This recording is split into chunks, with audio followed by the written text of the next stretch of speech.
Welcome to Building Healthy Relationships, the 4 Habits podcast, helping you enjoy better harmony at home, thrive at work, and win at life. Here are your hosts, Dr. Andrea and John Taylor-Cummings, recognized authorities on the subjects of improving work relationships and cultures, as well as couple and home relationships. Well, hello and a warm welcome to all our guests around the world, whether it's good morning, good afternoon, good evening for you. We're just so happy that you're joining us now or listening in later. Today, we are delighted to have in the studio with us today, Jane Gunn, known as the Barefoot Mediator. Welcome, Jane. Thank you very much. We're so looking forward to the conversation. I think there's so many tips that I want to ask about already. But before we do, we want to give you your proper introduction. So John's going to share the bio with our guests. Absolutely. So Jane Gunn, as Andrea said, known to her clients as the Barefoot Mediator, is a highly respected expert in conflict resolution.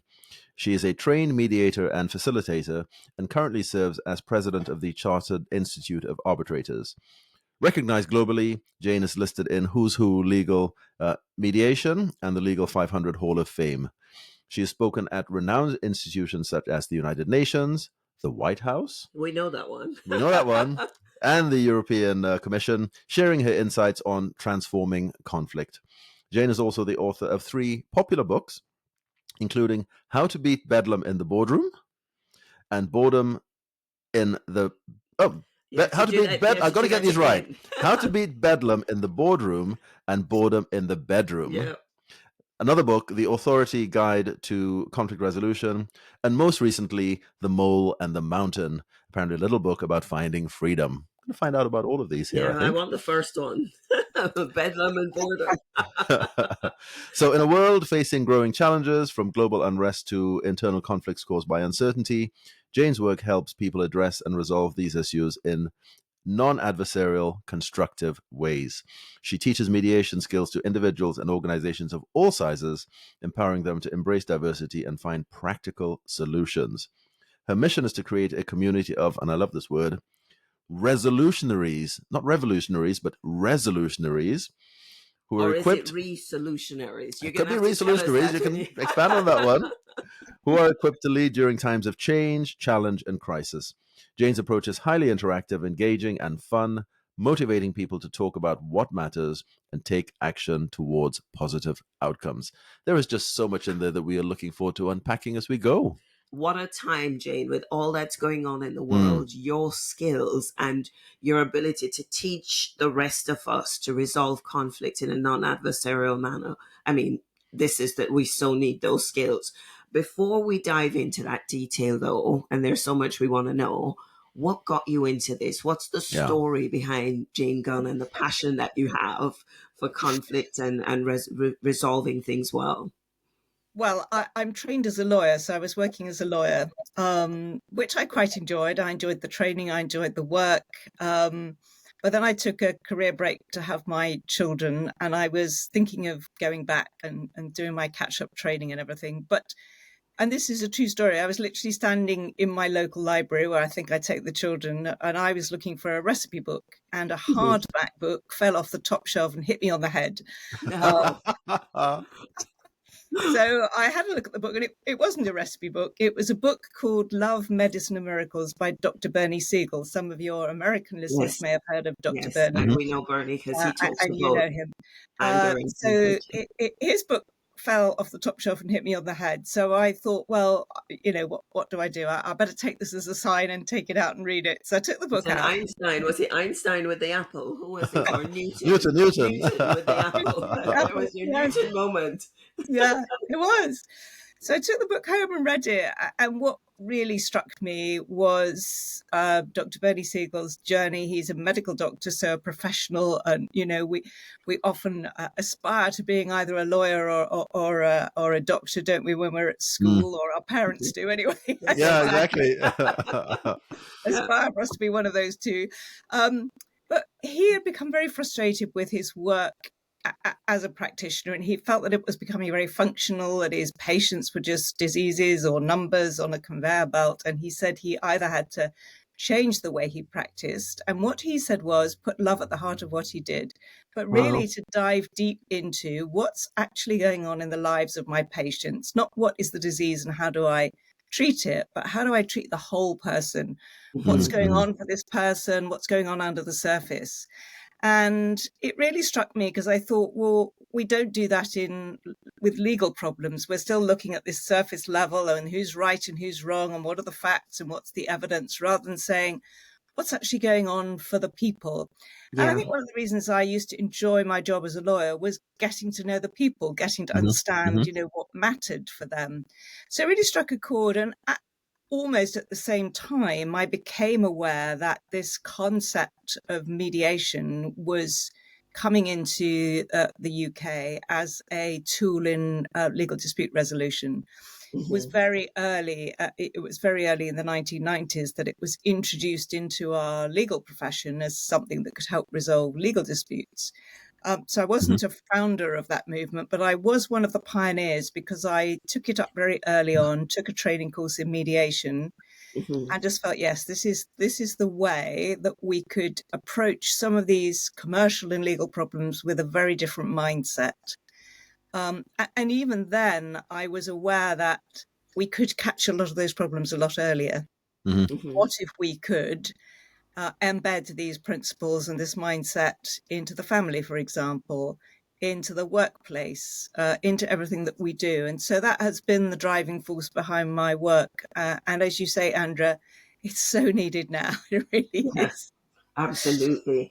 And, we share such a heart and a compassion for seeing the people behind the issue and approaching it with more love in our heart. What could we figure out together if we just paused and cared a little bit more about what was really going on?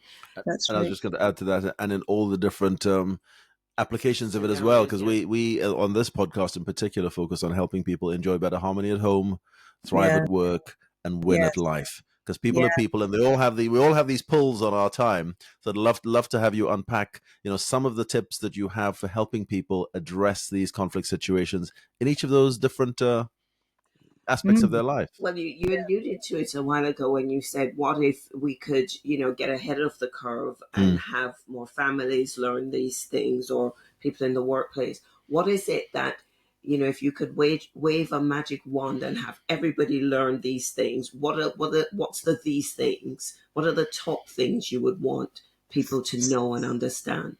So let me talk about a couple of sort of principles and then, the top skills. So there's a couple of principles that underpin mediation. And the first one is self-determination. That is, we should each take responsibility for our own decisions.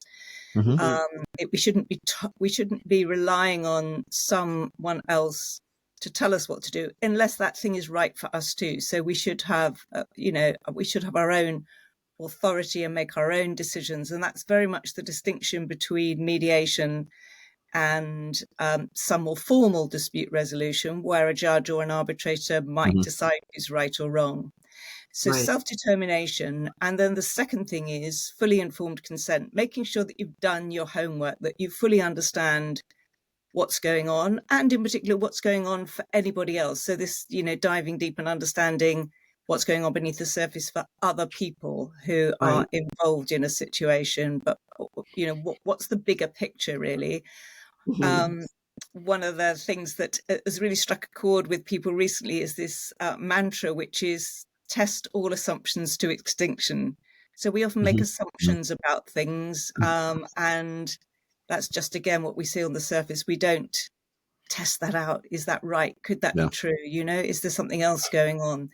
So those things are the sort of core principles of mediation. And the core skill is listening, actually, which, is taught across the board for coaching and so on. But actually, we listen all the time. Well, we hear all the time. We don't listen. We don't listen at Absolutely well said. We talk about not listening, reloading. Even those that are trained still need to remind ourselves, because we're so busy with our own world and our own thoughts and our own perspective, that truly listening to somebody else is hard. And I really don't think those things are taught at all. I mean, I didn't learn this until you know, until I started qualifying as a mediator, which is well into my midlife. So, you know, these things are not really taught at school, in families, in church even. You know, we don't learn proper active listening. It's something that, if we're lucky enough, we come across Absolutely. later in life. So that's the core skill, is being able to really listen to somebody else in a way that you are prepared to hear what's really what's underneath. You know, what are they really trying to say to you, rather than what are the words you're hearing? What is the message, if you like? What's the core message that comes across there? And then finding a way to speak in a way that people hear your core message rather than just your words. And so, you know, those are, as I say, they're simple things that we do every day, but actually getting the message across, getting the communication right, is the challenge. Absolutely, especially when emotions get in the way. So how do you manage that bit on both sides, of course? So again, from our mediation training, we have a concept of the emotional barometer. So when emotions are high, logic is low. So you can't actually ask someone to speak, to think logically, to speak logically, to tackle a problem with logic when their emotions are very high. So one of the things we have to do as mediators, and we all need to learn to do, is how to manage people with emotions. One of the reasons people don't speak up in the workplace is they're afraid of the emotional consequences. You know, how will it impact on them? But what if they trigger someone else into sort of an emotional blowout? How do they handle that? So they don't speak up. And the answer, you know, it's not easy if somebody sort of blows their top, becomes emotional. You have to find different techniques for bringing that emotion down, which generally means you can't plow on with your logical conversation. Exactly. Pause for that one. Pause on that one for now. Pause button. And take some time out. So, you know, you've either got to listen to that person to bring their emotion down. You've maybe got to have a timeout, whatever it takes. But you need to stop at that time. So I have a thing that I use, which I call red button resolution, which is imagining any situation that we've got which is escalating into conflict, being very much like an escalator that's going down into the basement or down into the underground station. And at the bottom, there's always a red button, and somebody needs to press that red button and say, we need to stop this escalator because it's going to just keep going down to the bottom. And there are various stages on that escalator which we want to avoid as the conflict, you know, spirals out of control. Love that visual. Really, press the emergency stop. That's I know it's always the thing that you go, what would happen if I touch it, but you don't. I didn't say that out loud. Get into big trouble. But yes, I remember being a child and trying to run up the going down escalator, and you know, that's something you can't do. It's very hard, you know, unless you're very young and fit, to run up the escalator. So we have to understand we got to stop it now. Stop. I love that visual. That's something that we can all remember. Yes. So tell us about how do you pronounce it? Resolutionaries. What's the vision there, and what do you want to achieve through that? So my idea is, well, it goes back a step to sort of why I'm called the Barefoot Mediator, because yes, I was going to ask that. Good. That was a joke, really, when we were all confined to our homes a few years ago, and it was sort of warm weather. I was literally doing all my work online like we are now, but with no shoes on. So I joked to a client that I'm the Barefoot Mediator, and it just stuck. So I thought, well, that's interesting. But what is a Barefoot Mediator? And I did some research and came across the term of barefoot doctors. Now, the barefoot doctors, I believe, were originally that the name came from those people in the rural parts of China where people who were working on the land couldn't get to the hospitals or to medical establishments very easily. There were trained almost like paramedics, I suppose, who were in your community, who you could go to as a first stop. barefoot doctors. They're not trained doctors, but they've got some medical Okay. experience who Mhm, could help mhm. you as a first step towards getting to see a doctor. And they were called barefoot doctors. And there was a sort of tribe of these doctors out in the countryside. So, the idea is that we could, if people understood these basic principles and skills of mediation, you could start a sort of tribe or a movement of barefoot mediators, or as I call them, resolutionaries, people who want to be resolutionaries, not revolutionaries, who are a go-to people in their community, in their family. They're the ones who, interested in the mediation skills, have got some very basic training in it, but they are the ones who want to sort of spread this light and this message. So that's the idea behind that. Love it. I'm getting the vibe of mental health first aiders. That sort of idea. Exactly like that. Yes, They very have much the like that. skills, able to do some things in that space. What Yeah. sorts of well, talk us through some of the skills that these people will have. What are some of the first aids that you need for helping people in conflict situations? I think just some of the basic understanding of this theory of conflict. What I can talk you through perhaps in a minute, the sort of 4 theories of conflict, but understanding the basic theory of conflict, this theory of escalation, and then this, these basic skills of listening, reflecting back.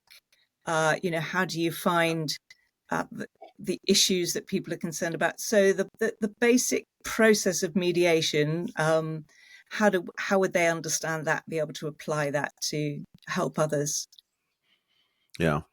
And so for the individual, it's one thing to learn the theories. How do you help them, I suppose, grow in their own level of emotional intelligence to be more grounded, more present, more able to listen, more calm when things are kicking off, as you say, bedlam in the Yes. boardroom, for example?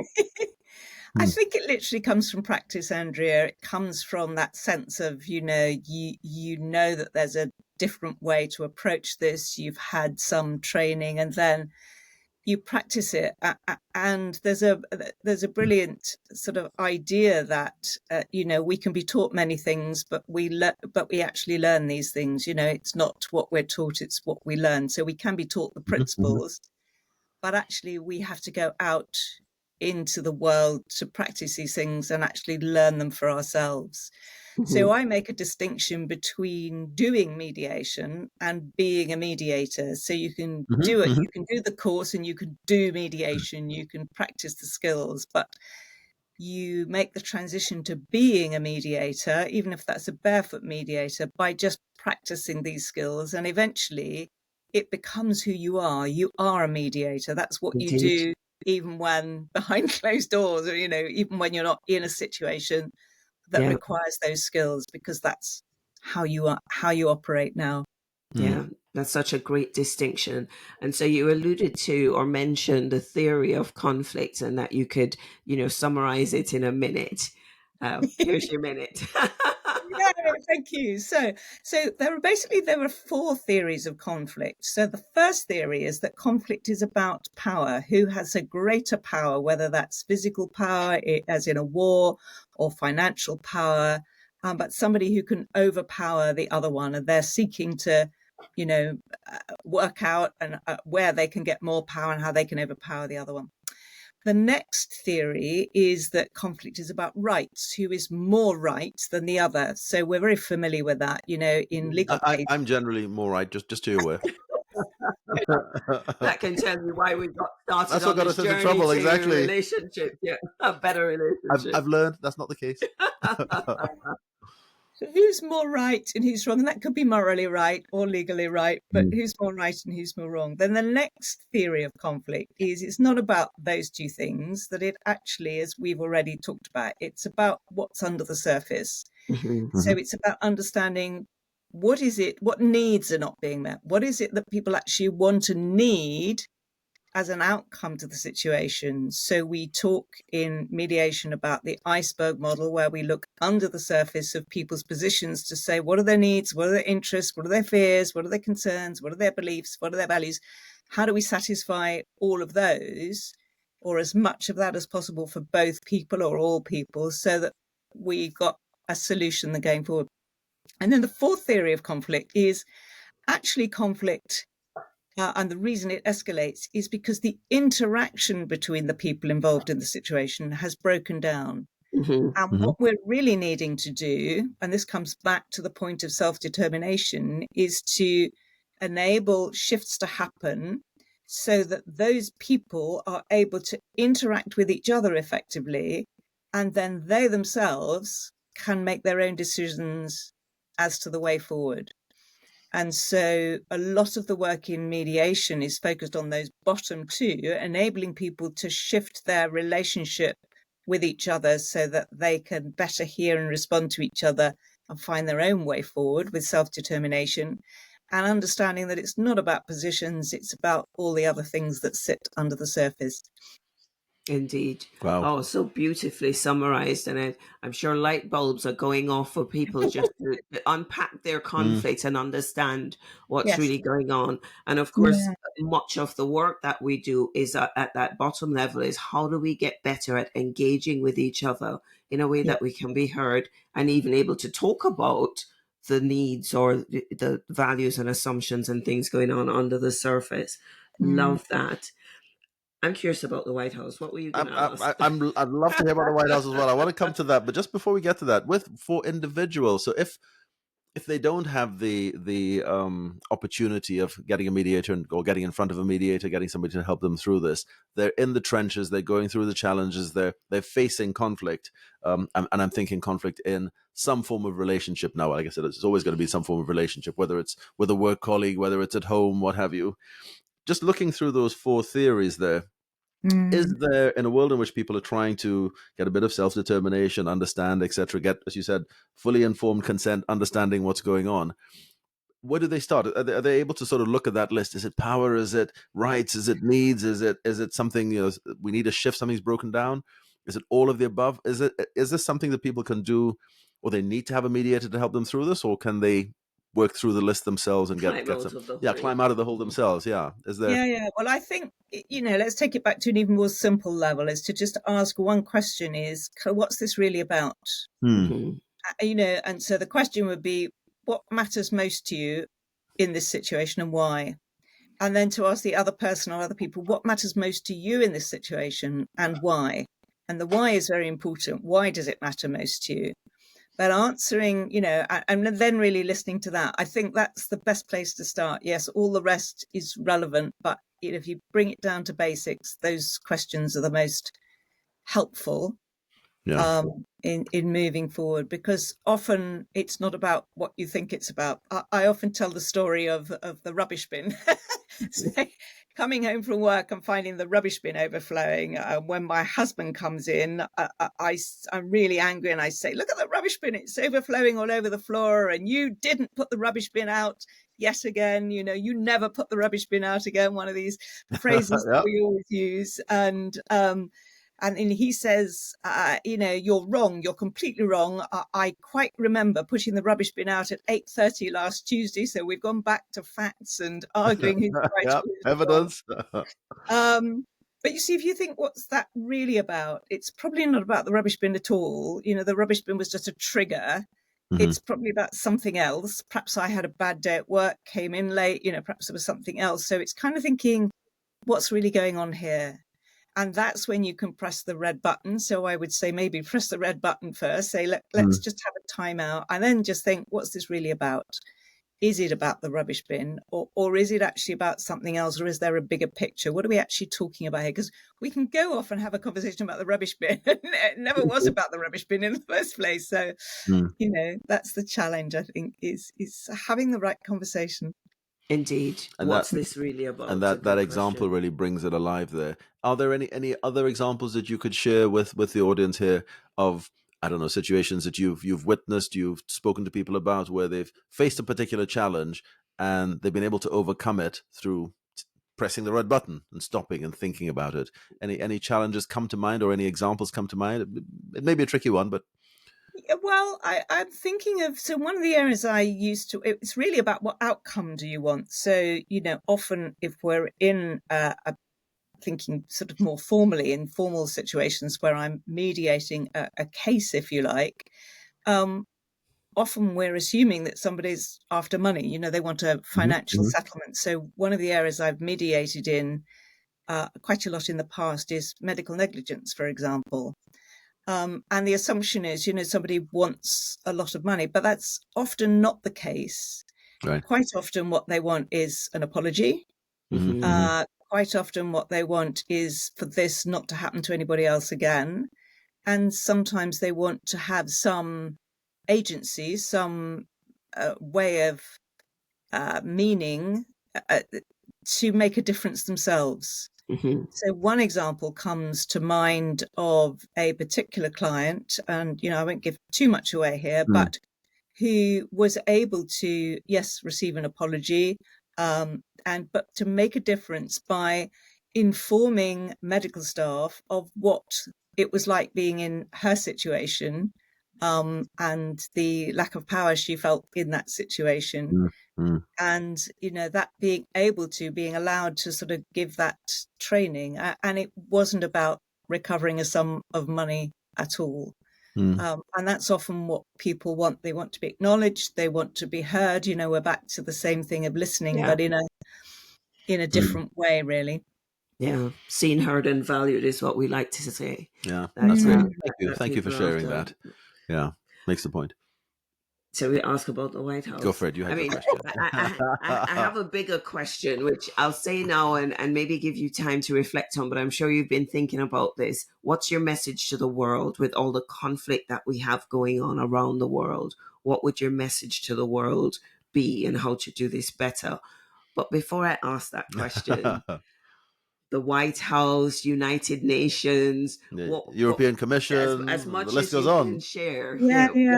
What's your role there, or what were you? Well, it was a very exciting time. So I trained early in the 1990s. Then, if you remember, when we got to 1997, 1998, we had this real worry about year 2000, the millennium bug. Yeah, we did indeed. Yeah, and the belief was that this was going to cause, widespread chaos, but in particular to large organizations, in particular IT technology companies, where they feared that they might have legal disputes between companies where the technology failed them and they were responsible. So the organization I was working with at the time came up with a pledge, a pledge called the Millennium Accord, and it was an agreement to be signed between dispute resolution bodies around the world, but also between large organizations, where they promised that they would initially, if they had some kind of millennium bug problem or commercial problem, large-scale commercial problem, they would first of all initiate dialogue between their senior executives before they would press the red button, basically. Right. Before going to litigation, or before resorting to what we called ARMS, which was adversarial resolution methods. They would initiate dialogue between senior executives. Secondly, if that didn't work, they would initiate mediation. And only finally would they resort to some formal legal process. Right. And so my job as part of that project team was to promote it. And I happened to, I think I heard on the radio that the White House had its own Y2K team. I actually made a cold call to the White House. It seems as you do. Love the courage. But I remember sitting at my desk and ringing directory inquiries, just saying, "Do you have a number for the White House?" And they said, "Well, yes, we do." And I got through, but the only reason I got through is because I had a name, and I'd got the name of this person who was running the program at their end. I didn't get through to that person, but I did get through to someone else, and they were interested because it was a relevant project, and I got invited over there to make a presentation about this program. And then to the United Nations and so on. So it was all linked around that project. But what was exciting was it was the first time where we'd had this sort of global problem where everybody was interested in this concept of mediation, because there was the potential of wide-scale litigation and conflict. And so I guess that sort of feeds into the question about what the message is today, because I think today we're in what I call a cycle of crises. Indeed, yeah. Just endless sort of global problems that seem to be brewing away, and that's leading all of us to polarization and division in families, between friends, because we disagree with each other about the source of these problems and the resolution for these problems. And also, I think this level of anxiety that the cycle of crisis is creating is feeding into our own inability to deal with conflict between each other. And, we then feel this sense of internal conflict. So my sense is that now is the most important time to be spreading this message, is that instead of resorting to much more adversarial methods, in other words, sort of, fighting to prove we're right, becoming adversarial with each other, if we could just take a step back, press the red button and think, hang on a minute, there's a better way to deal with this. And what we need to be doing is to be having dialogue, conversations with each other, to know how to facilitate those, to know that it's not about who's right or who's wrong, even at the political level, but that there's a different way to look at things. I think that's what we kind of need right now, is just to sort of take a step back from the brink, really, which we seem to be on, and think about how can we rehumanize some of our conversations, because I think we are beginning to demonize each other. If we think somebody doesn't agree with us, then they are totally wrong, and we can't. People get cancelled or they're evil. Outcast. Yes, we've come to this sort of mindset that we shouldn't communicate with people we don't believe or agree with. So yes, it's a hard message, but I think now is the time to try and spread this message that there are some simple principles and tools that we could be applying, and that now's the time. If we can do it ourselves, and we can only start with us, or we can only start with these principles of self-determination, but if we can start there, then perhaps we can all become resolutionaries at some level. Certainly the skills that everybody should be investing in to develop. So we like to say, so you can turn up better, have a better conversation, and get a better outcome as a result. Absolutely.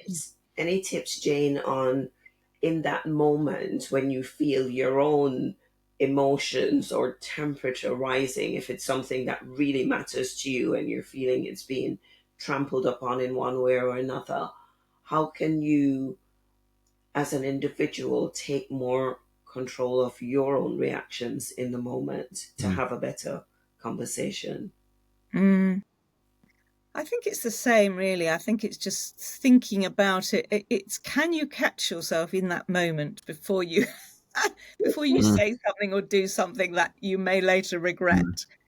Can you actually catch yourself in that moment? And often we can't, but if you can, and you've got something that you can do or something that you can say that just stops you for a moment to say, hang on a minute, what's this really about? So I think I don't like predetermined questions or things, but if you've got a couple of things that can just stop you, or something that you could say to someone, like, could we, even, this sounds like a serious conversation. Could we take some time for this, or could we find another space for this?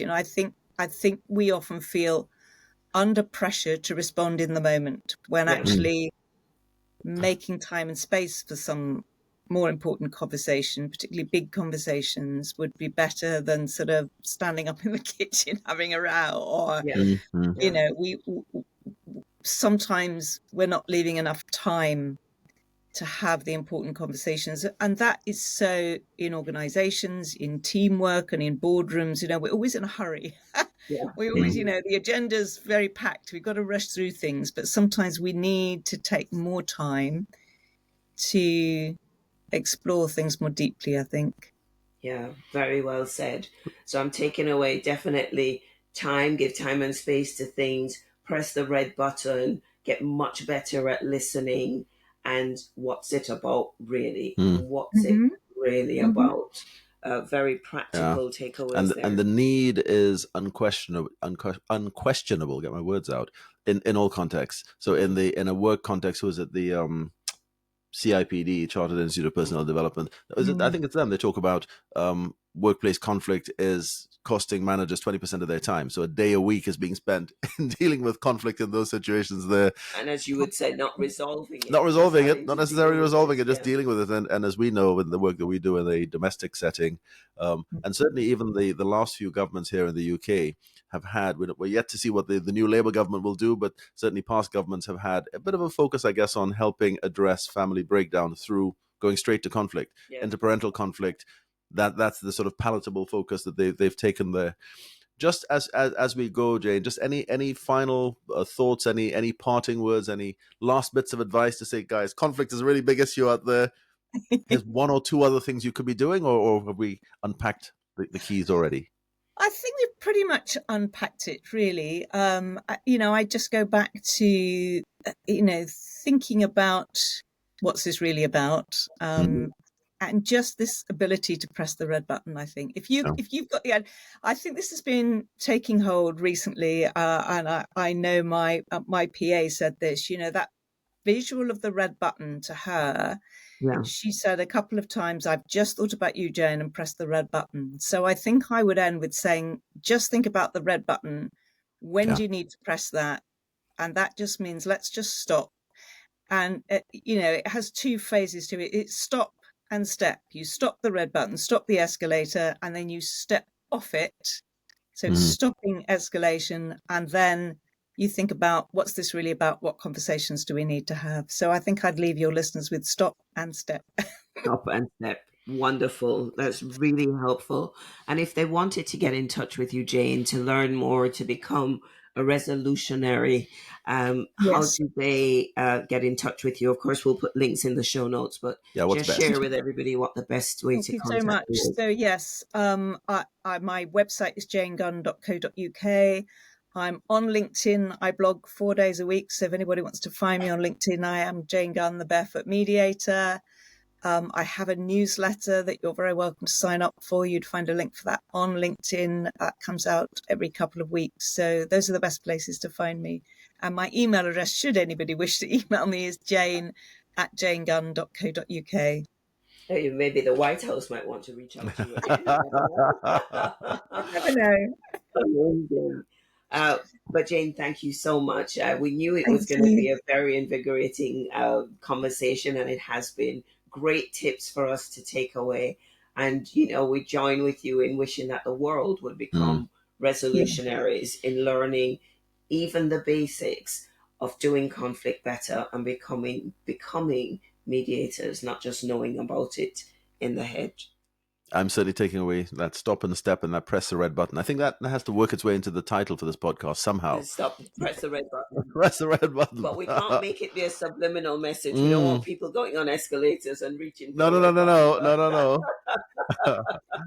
Where it matters. Where it matters. Metaphorical. Yeah. Absolutely. Wow. Thank you so much, Jane. Thanks for being with us. Thank you. It's been a delight. And thanks to our audience. Thanks for joining us yet again for another fascinating, insightful episode. So many things we can take away from there. The 4 theories of conflict, the press the red button, the, self-determination, be fully informed on both sides. Just so much to take away from that. So thank you, Jane, again.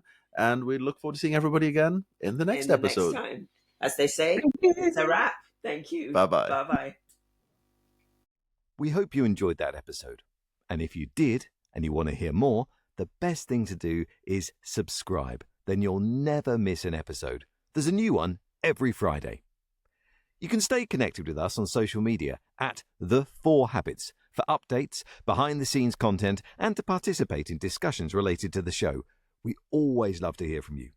And of course, if you've enjoyed this podcast, please leave us a review on your preferred platform to allow us to reach more listeners and help people around the globe radically transform the way they do relationships so they too can enjoy better harmony at home, thrive at work, and win at life.